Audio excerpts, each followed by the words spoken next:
let's begin to look at the new policy of Canada trying to decrease the number of temporary residents that they have from 6.5% to 5% over the next 3 years.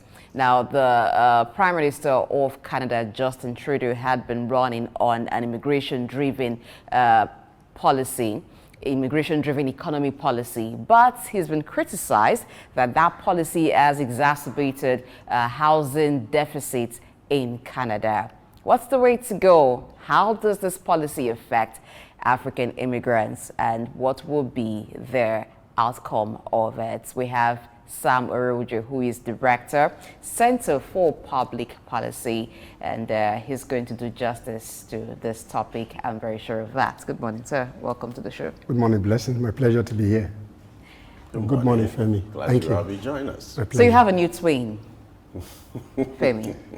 All right. You know, I'm a very generous person. So once he was twinning with me, I gave him to you. All right. Thank you very much. That's an extension of the spirit of any exchange, which is good. All right, let's look at what's happening in Canada. Before this time, Canada used to be the country of preference for those who want to Japa, for those who want to relocate abroad. It was quite easy to get into Canada, and for those who want to study, want to have temporary jobs, or claim for asylum, that was one destination, a go-to destination, but things have changed. So Canada has currently about temporary residents population of 2.5 million, which it intends to decrease from 6.5% of its population to about 5% over the next 3 years. Now, the reason behind this that they put forward is because of the strain the temporary residents are putting on their infrastructure. What's your take? Thank you very much. In spite of this new policy regime, Canada remains one of the greatest countries in terms of migration. They accept a lot of people across the globe. In spite of this new strain on social infrastructure, particularly education, if you look at it in terms of percentage of the policy statement that was made by Mark Miller, who is the Minister for Immigration, I don't think that percentage is really very high. A percentage of about 1.5 year on year for the remaining 3 years does not make Canada put in a difficult policy in terms of migration regime in Canada. Canada remains still a great place to be. But then, if you look at the negative impact this has had on social services, then that 1.5% will be able to put the number of people that comes in terms of asylum seeker, those who want to seek a refugee status, student, and temporary worker. So, by and large, if you look at the reduction in terms of just 1.5% year on year, does not really make Canada migration policy a difficult one. But just to control the housing challenge and education in particular that has been strained as a result of the open door policy in terms of people coming into Canada. Now let's get to the roots of this development. How did Canada get to this level where the country is battling with surge in the number of temporary residents and then facilities overstretched? I think the policy framework, first and foremost, encourage people to migrate to Canada. So that's a policy framework, having an open hand to receive people. And this is occasioned by the Asian population and that cannot fill up some of those social. So maybe in their projection, what they are taught that this window that they have opened, particularly between 2021 and 2023, was able to sustain the population. But then the negative impact in recent time has placed some burden on the government. So reducing it just simply by, like I mentioned earlier, by just 1.5% does not make it a bad policy. But that percentage, maybe that 1%, reducing Currently, they have about 2.5 million in terms of the various category. Temporary worker has a larger chunk of that. Asylum seeker, maybe about 18%. Then students, maybe about 20-something%. Temporary worker, about 40%. So if you disaggregate or aggregate that percentage, you look at the number of people that are coming and vis-a-vis social infrastructure that could not meet up with that. So they are reshaping their planning with a way that within 3 years, maybe they will be able to make up for those deficits, and they open that system rather than constraining it by 1.5%. All right, looking at the situation, at the time that Canada opened its doors to temporary residents in the category of, we have those who in that category, students, asylum seekers, and temporary workers. Now, for students, they come in bringing some money into the economy because they will pay fees. They are international students, they will pay fees, and that's some money coming into the education sector. Do you think, like, Canada did not plan early for this surge? No, they did plan early for the surge, but where there's an open door policy and the ratio, the number of people that want to take advantage of that policy has over the facilities. You have no option as a policy maker to find a way to address those issues.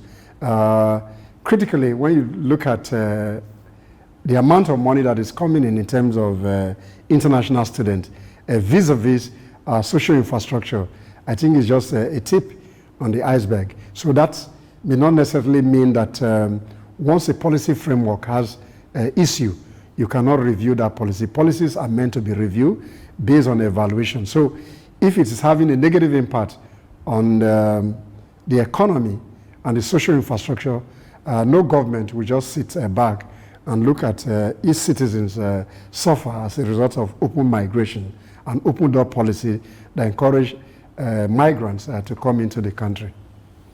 Let's look at what might likely be the impact of, or the ripple effect of these on international students or asylum seekers. Are you expecting more of visa deniers?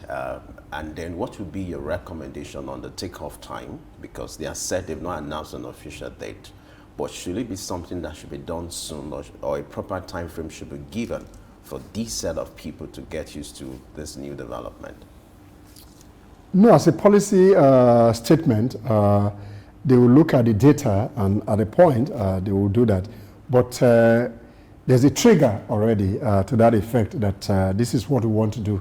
So the advisories will have gone to the various high commission across the Commonwealth in particular, where you have a greater number of people migrating to Canada. So they may not finally put a definite date, but then in terms of the ratio and opportunity, they will look at the data from one country to the other, and they will want to apply that 1.5%. So when you get to the ceiling, that's my thinking, then that threshold is off. So it's not going to be, so for example, if 1,000 Nigeria is given an opportunity for asylum seeking, for temporary work, for international students opportunity.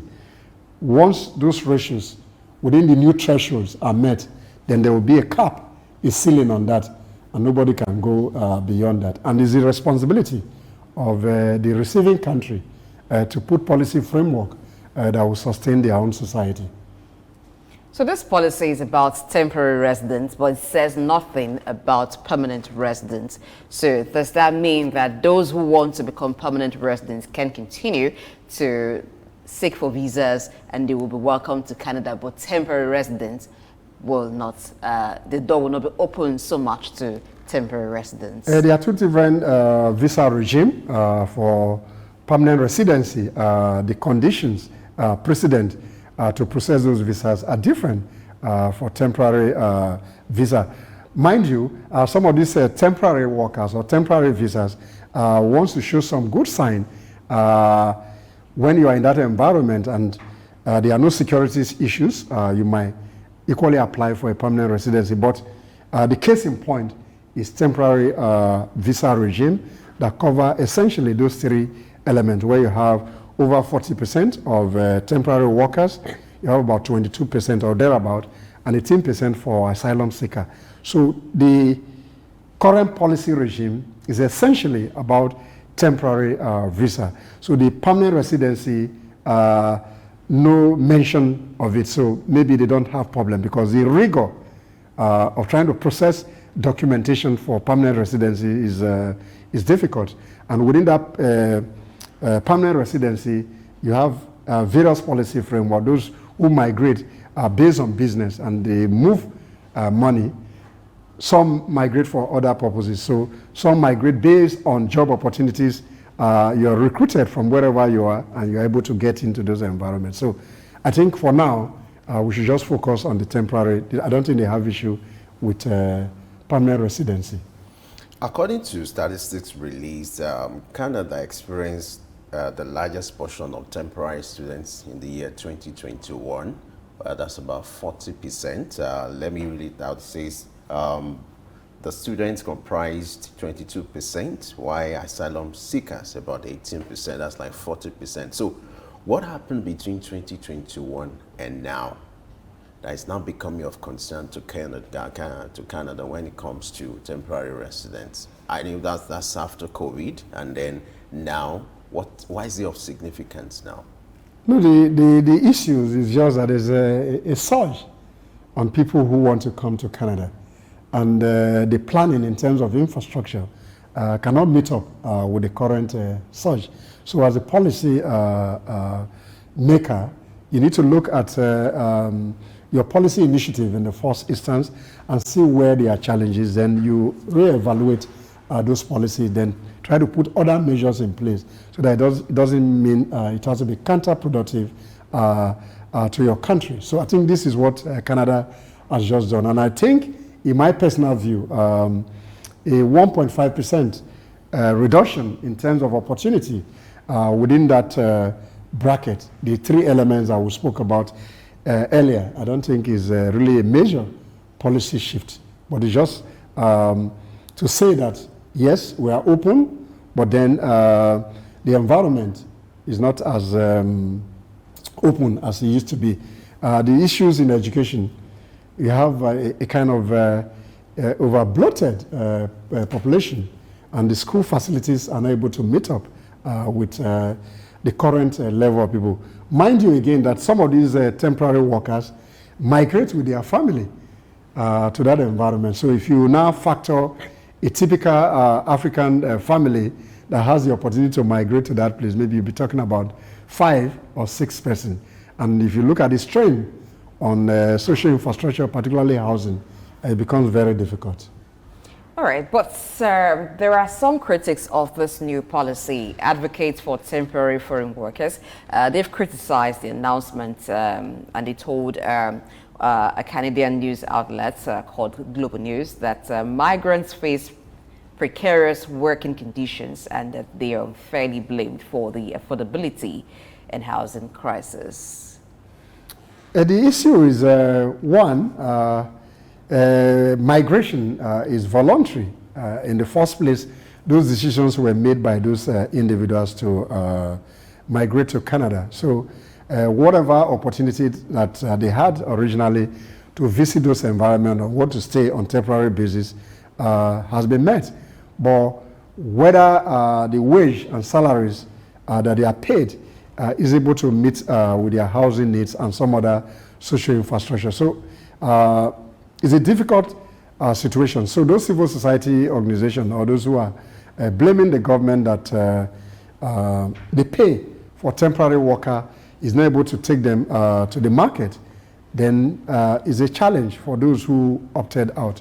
So if that system can no longer accommodate you and you have a temporary status, the best thing to do is that if that environment can no longer sustain your economic reality, then migration is a continuous movement. So maybe you might look elsewhere. So you can move from point A to point B. Where you think your economic, they are called economic migrants. They are this category of people. So if the migration reality no longer sustain what you thought were opportunities for you. Either you migrate or you relocate back to your country. Let's look at this development. Do you think this might likely discourage Nigerians from traveling to Canada, looking at this development, and then maybe they will now look at other places? You know, there are 3 countries that are of preference when it comes to this Japa thing. You have Canada, you have UK, and the US. Now that Canada is tightening up for immigrants now, international students, where if you check the statistics, most of the travelers from Africa belong to this category. Do you see a form of reduction, the number of people, if I may use the word, Japa into Canada?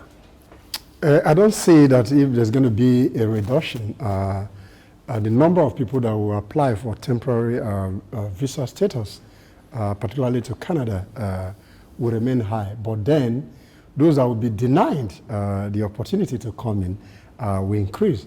Therefore, a lot of people who makes investment in terms of travel will continue to make those decisions. And you know, Nigeria, we believe so much on the spirituality of when it even comes to travel. There are prophecies when it comes to travel. So in that regard, therefore, a lot of people will still make those decisions. Those who sell assets to process a travel document will continue to do so. But the sad reality of it is that based on the policy framework, the various high commissions of Canada, simply called embassies, will put a cap on the number of people that will come from Africa, where you have the largest number of people, particularly international students. But in terms of those who want to seek greener pasture opportunity elsewhere, I don't think the number will reduce, because if you look at the challenge back home, people are seeking opportunities elsewhere. But those opportunities are sometimes not as rosy as people. So people need to do more of research and education and find that this idea of a blanket information of you want to seek greener pasture elsewhere is not really very green elsewhere. And if you go to some of these countries and you look at the living condition of some of the migrants, some of them are in a pitiable living conditions. And say these decisions has been made, and some don't even have come to reality with those migration challenges and really want to relocate, even come back home because of the social symbol attached to travel, particularly in African families. All right. There are some other groups that are protesting this or criticizing this decision. Now, post-secondary institutions and even some university institutions have criticized it, saying that it could discourage students from choosing Canada as a country where they want to study, and that's what leads to loss of revenue for them. How do you juxtapose this with the reason given by the Canadian government that the influx of temporary residents has put a strain on social infrastructure? The educational system on the part of government as well has find out a research based on the fact that the number of students intake has equally affected the quality of delivery. So those who are in the business. But some universities themselves are also thinking about revenue. What should be more concerned about the quality of education? I'm trying to lay background that the question you asked me was that some people are complaining that this is going to affect enrollment. That's in terms of the business side of it for those people that are complaining. But then the government has equally done an in-depth research to show that the number of intake, particularly from outside, is impacting negatively on the quality of delivery, even beyond the housing challenge.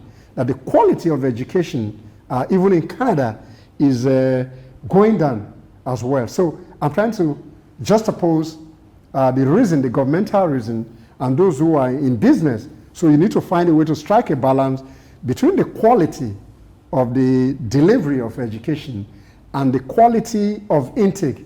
So if you cannot strike that balance of quality and number, then there's going to be a challenge. Just like we say in our own environment that the standard of education is gradually going down. So, and the same thing, so the government has a responsibility to put things in check. So, but at the end of the day, everything will balance out based on the decision of the government. So, the government has the core responsibility, as it were, to determine who get a visa to enter the country through their various missions. Let me point our attention to the statistics that was released November last year, when Canada set the target for, it sets its immigration target for the year 2024 to 2026. Now the target is to attract about 485,000 Nigerians within this period. And now with this new development, do you see a contradiction here? No, I don't think it's a contradiction. The number that is projected is based on their own data. So with this new initiative, that policy framework of 24 to 26, this is the number of people that we want for this specific country. But now, that ratio or the number of people may not be justifiable based on the new reality. Therefore, that figure of 400 something that they are targeting from Nigeria, based on the percentage of what they want to do in the next 3 years, will affect that policy framework. So they will not come to announce to you that we have had a change in the number of people, but then they'll put a cap. So maybe that 400 something thousand will reduce to 300 something thousand. Just take a percentage of that based on the new policy. Then once you get to that ceiling, then they put some other elements in terms of the assessment that will knock some people off.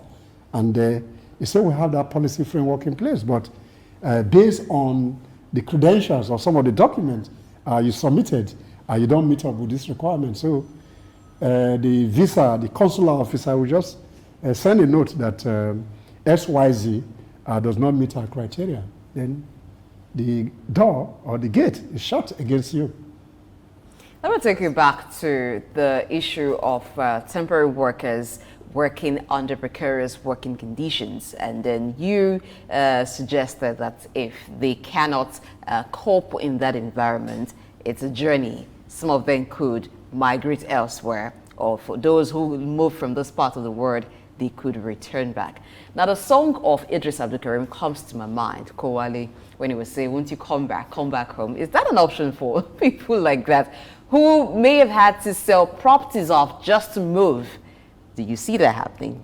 Sometimes when people make migration decisions, they are not really well informed.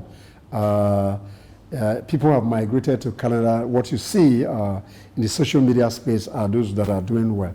So in my personal view, if you had migrated for a particular reason, and that reason or that opportunity is no longer sustainable in terms of meeting up with your economic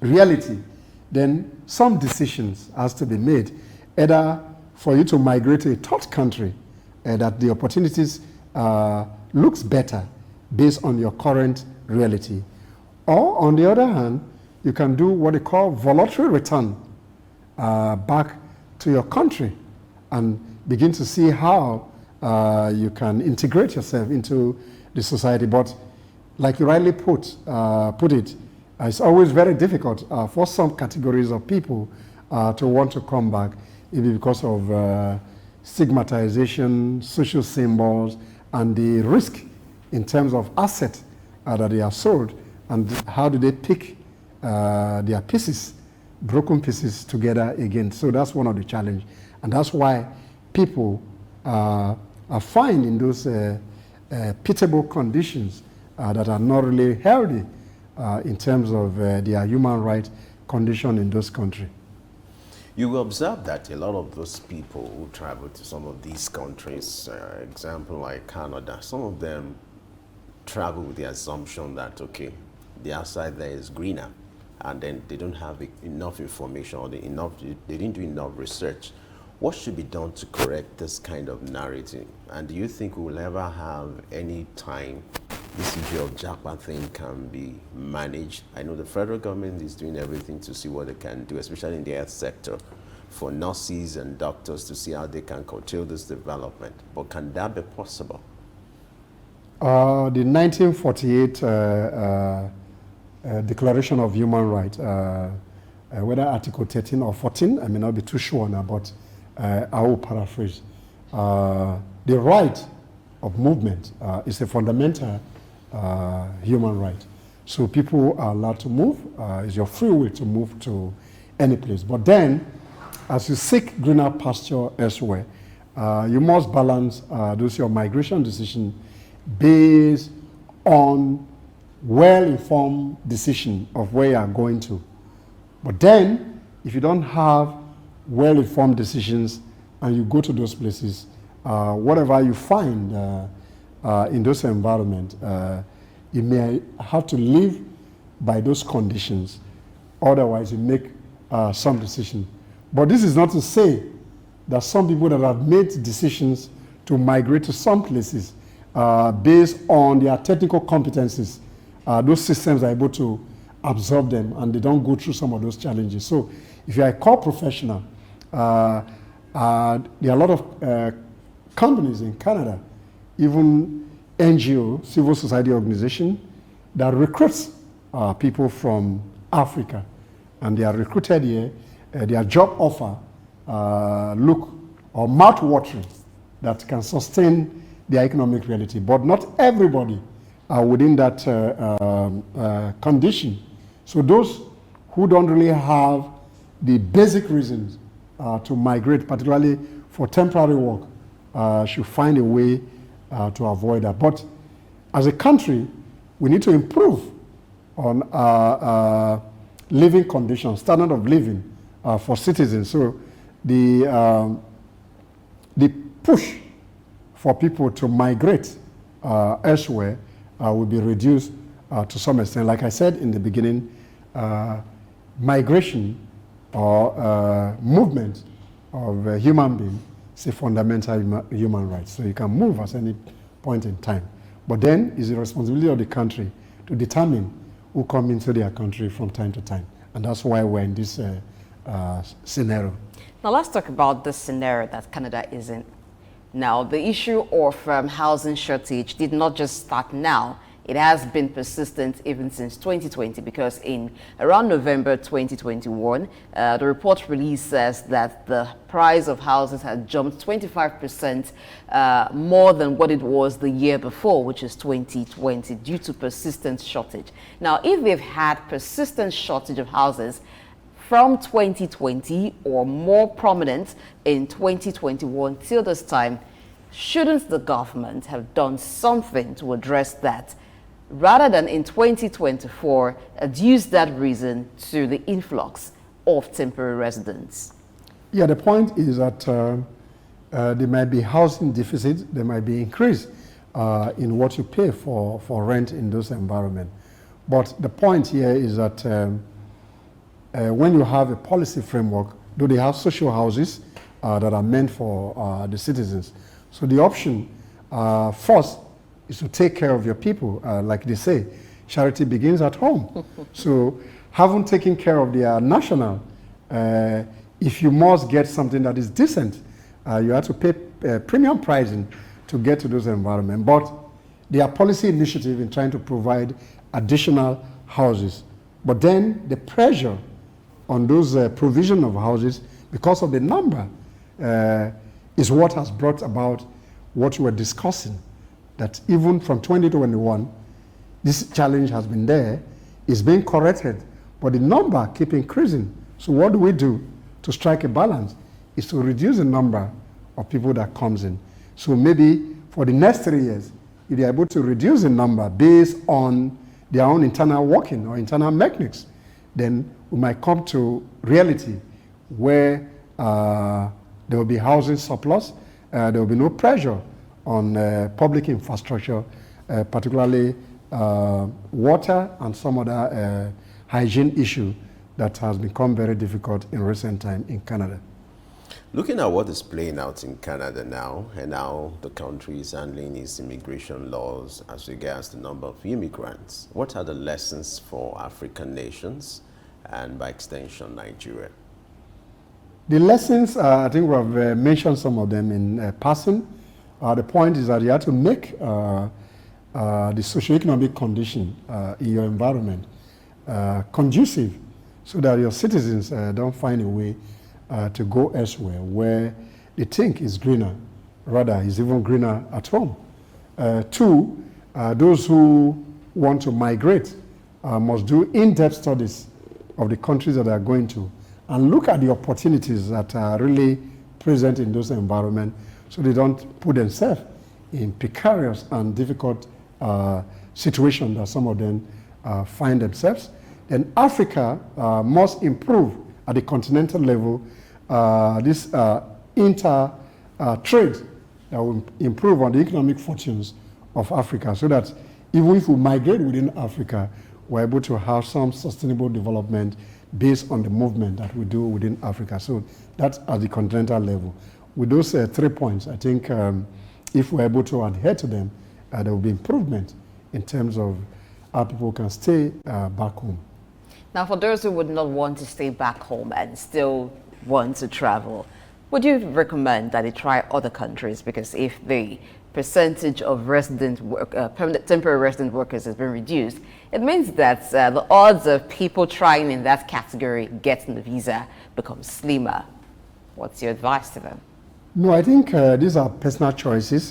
People want to go to where they want to go to. But then sometimes this hype of a certain country is just based on perception. So people should do more research. And even in Europe, there are smaller countries in Europe that doesn't look attractive to people. But then people are getting some economic benefits. So in advisory capacity or suggestion, is that the other smaller country, maybe beyond language barrier, that might look better, but based on information, they can migrate to this country. But like I said, choices are personal in terms of migration issues. All right, what a way to wrap up this conversation. We must thank you, Sam Orovwuje, for your suggestions. You've been patriotic, advising Nigerians to be very deliberate and be purposeful when it comes to the issue of traveling, or Japa, which is the right word now. Thank you so much for your Thank you. I hope I won't Japa soon. I trust you. Early exchange, shaping policy, advancing development.